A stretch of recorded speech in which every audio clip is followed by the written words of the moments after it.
Parts d'ombre. Ça sert à quoi de connaître nos parts d'ombre? Non, ce n'est pas pour se sentir coupable ou pour se taper sur la tête. En fait, en prenant conscience de leur existence, on peut les accueillir et prendre des décisions différentes dans la direction du changement souhaité. Pendant ma formation de coach thérapeute, mon professeur nous enseignait que nos parts d'ombre, c'est les parties de soi qui n'étaient pas autorisées puis qui a été refoulées par peur d'être rejetées par les personnes importantes dans notre vie. Ça peut être nos parents, ça peut être des amis. Alors, je me suis posé la question, quelle émotion, quel désir est-ce que je suis en train de refouler qui nuit à mon avancement dans mes projets? J'ai une amie qui a bien voulu me le tester en kinésiologie intuitive sur mon blocage qui m'empêche d'avancer dans un projet précis. La question qui est sortie, c'est quoi la remarque qui te déclenche le plus? Alors, je me suis posé la question en lien avec mes émotions, désirs et besoins refoulés. C'est quoi la remarque qui me déclenche aujourd'hui quand je parle de mes projets?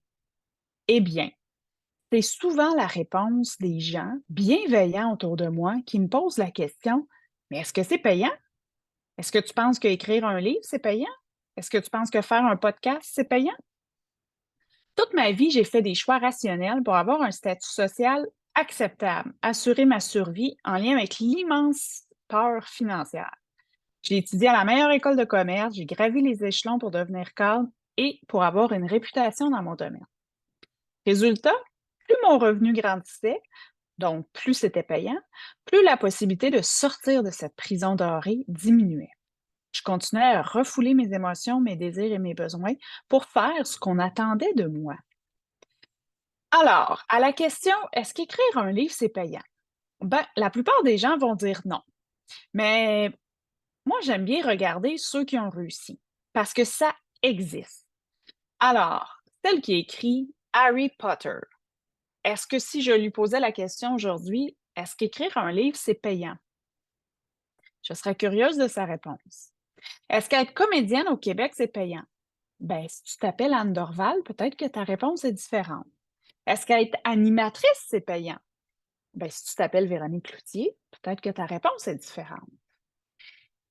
Alors, si Justin Bieber, qui chantait pour le plaisir, s'était fait dire tout le temps: «Arrête, ce sera jamais payant», est-ce que son attitude aurait été différente? Alors, à la question: «Est-ce que c'est payant?» Ben, pour la plupart des gens, non, mais j'aime bien modéliser ceux qui ont réussi parce que ça existe, ça aussi. Mais en même temps, j'ai le goût de dire: «Est-ce que c'est vraiment ça qui est important?» Parce qu'on a tendance à voir ce qui est pas payant par insécurité financière. On veut beaucoup se sécuriser. Et si j'écrivais un livre par pur plaisir de le faire? Et si je lançais un podcast par plaisir d'animer? Et si j'écrivais des scénarios par plaisir de créer? Et si j'animais même une quotidienne, les chroniques de Véronique, par plaisir de partager mes connaissances et mes prises de conscience? Et si le seul but de la vie n'était pas de faire de l'argent et que ça soit absolument payant? Oui, évidemment, il faut vivre et payer nos factures, mais je me suis aussi posé la question, combien vaut mon bonheur? Parce qu'à force de refouler ses besoins, ses émotions et ses désirs, ben, ça peut finir par exploser comme un presto ou sortir différemment. Et toi, est-ce que tu oses nommer et incarner tes émotions, besoins et désirs refoulés, tes parts d'ombre, même ceux qui, aux yeux de ton entourage, ça peut sembler inutile et pas payant?